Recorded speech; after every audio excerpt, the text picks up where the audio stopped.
Bom dia! Hey, it's nasty out here. It's cold and wet. I've got to go inside. Birds, chilly outside. I made a beeline to inside the shopping center to warm up. And of course, chilly is all relative, of course. My cell phone is showing the temperature as 76 degrees Fahrenheit, and that is not chilly at all, but between the rain and the heavy winds, it's feeling cold. And it's very unusual to see people here in tropical Salvador wearing jackets and sweaters and shivering. Even I'm shivering. It's the wind, really, and the gray, overcast, rainy skies that's making it look and feel cold. Even here at the shopping center, they've turned off the air conditioning, and that's highly unusual. So I'll take refuge in one of my favorite places in the shopping center, the bookstore. I normally come in here as a refuge from the heat, but today I'm coming in as a refuge from the chilly weather. Unusual. Of course, chilly is relative. Up in San Francisco, California, where I'm from, foggy San Francisco, 76 degrees Fahrenheit is a heat wave, but it's feeling quite cool here in tropical Salvador. Good morning. It's the next day. It's another windy and somewhat chilly day, and rainy, of course. I mean, chilly again is relative. It's 74 degrees Fahrenheit, probably about, what, 22 degrees Celsius. But combined with the wind and the rain, well, look, the fan is off, and that's highly unusual. My fan is usually running 24 hours a day. Another blustery day out there, but it's always nice to get up and look out this window first thing in the morning and see all this greenery. I love it. Oh, I'm walking to the supermarket. That's Eliomar in front of me, and boy, is it chilly and blustery. Again, quite windy. I mean, what happened to hot tropical Salvador? It's disappeared for a few days. But actually, I'm enjoying it. I mean, I like this cooler weather, but it's sprinkling right now. But it's unusual. So we just got back from the supermarket, bought a bunch of groceries, and now Eliomar is making some food. He's kind enough to make food for himself and his wife with meat, and then he makes a vegetarian for me, because I can't cook. But what I realized, looking at my bank account, is that I am broke. The word in Portuguese is liso. Smooth is a slang word for broke. Or quebrado. Tô quebrado. And I got to be careful with money. I decided I am not going to use my credit cards from now until the end of December, if that's possible. Completely pay off my credit card debt. I refinanced. You can do that here in Brazil, where you can have your credit card bill divided into 2 or 3 or 4 or 5 payments.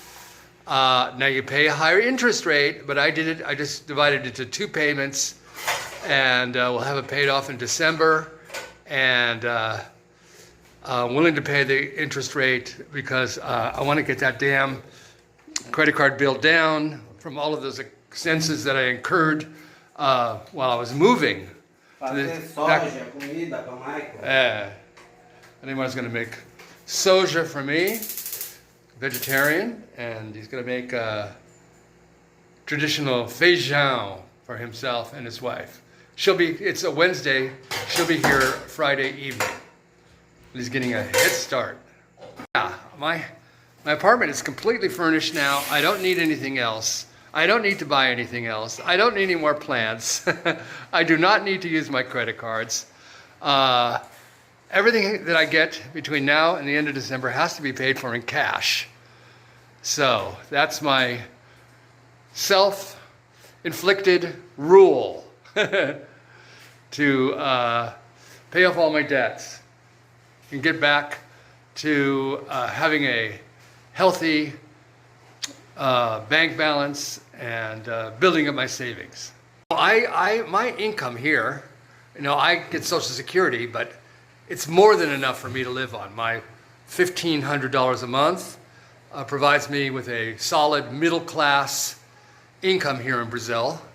It's poverty wages in the United States, but $1,500 a month here is about 8,500 reais a month, and that puts me in an upper income bracket.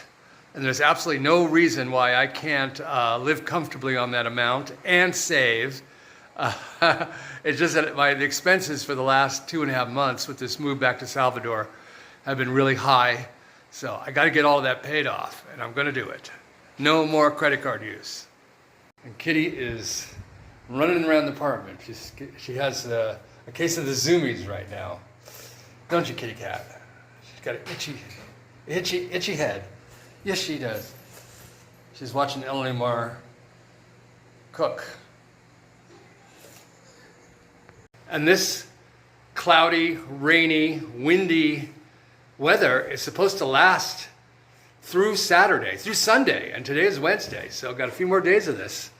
It's kind of indoor weather, which is unusual because, I spend a lot of time outdoors normally.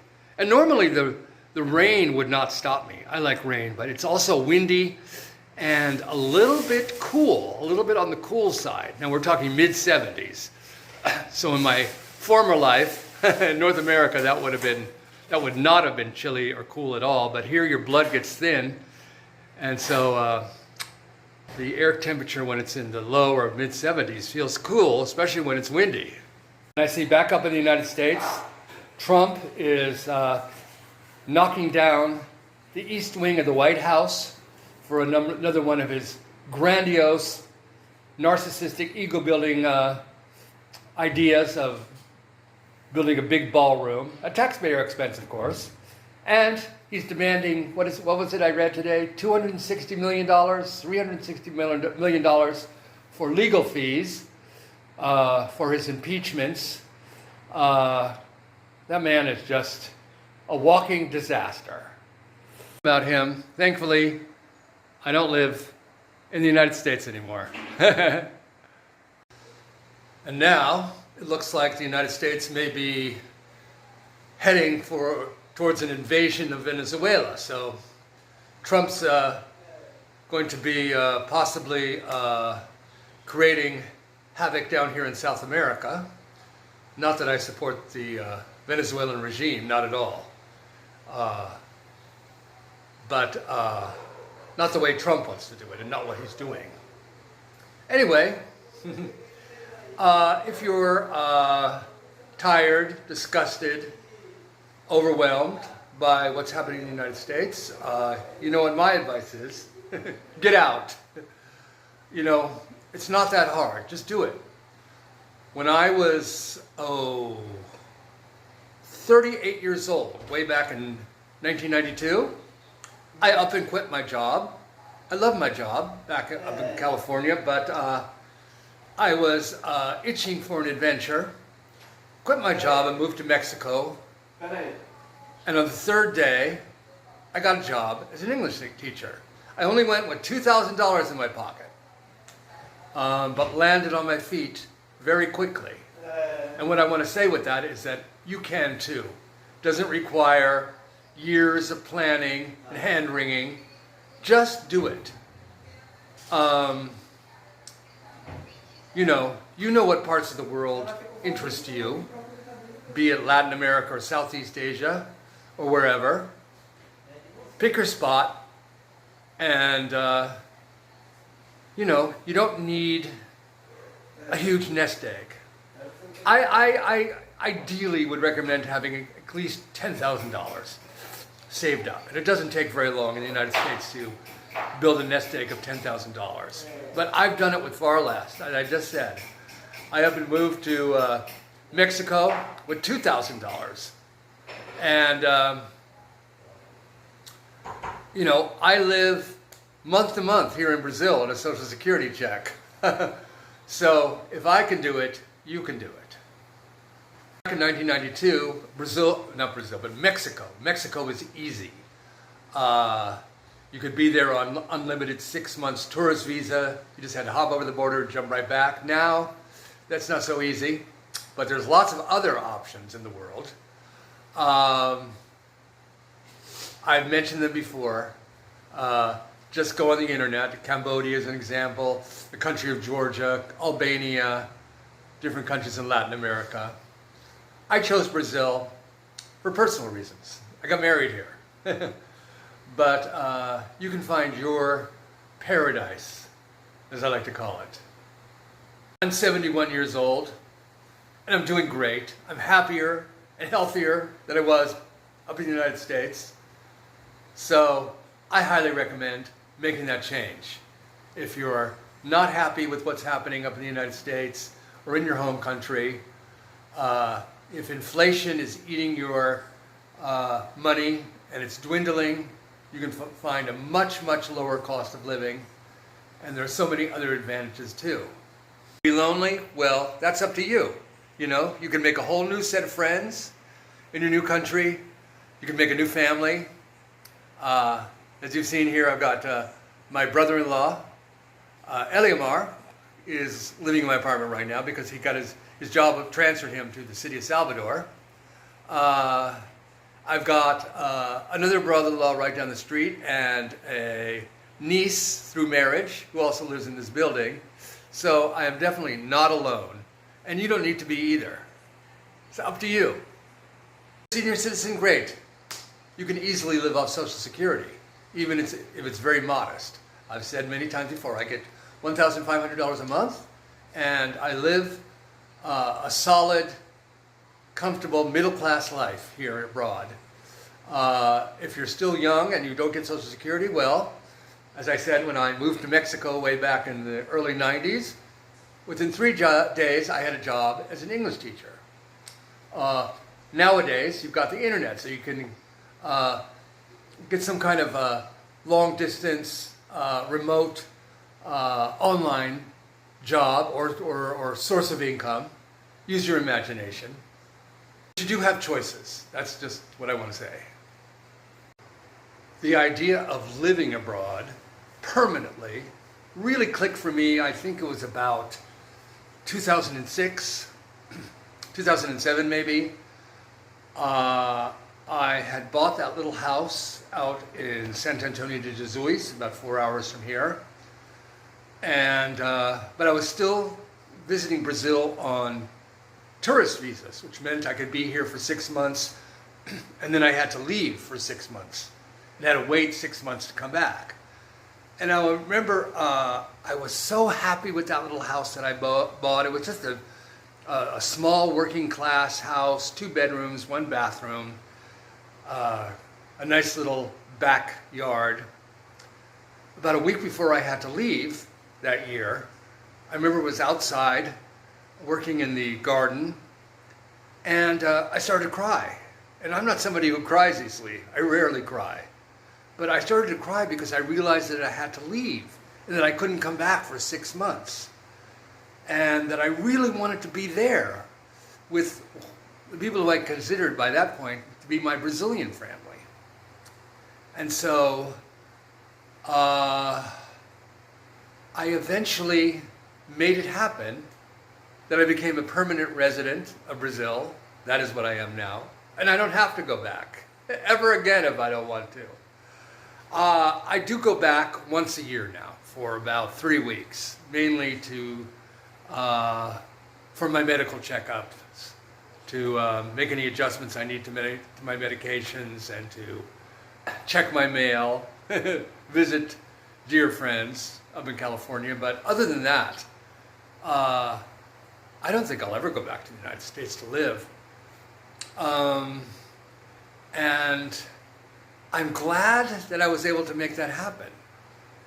And as I've said before, if I ever, for some reason, can't live in Brazil anymore, then I'm heading straight to another country, be it Cambodia or any other country where there's not too much bureaucracy involved in becoming a permanent resident.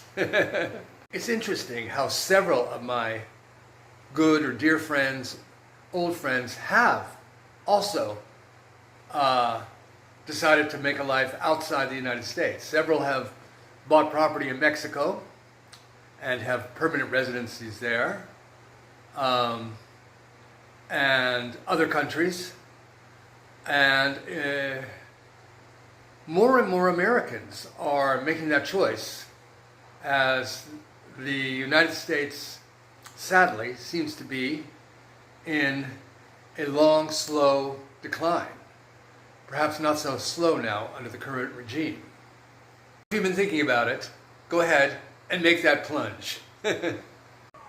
I hear a dog crying. I hope to have a dog soon. You know I got a cat and I want a dog. I plan to adopt one.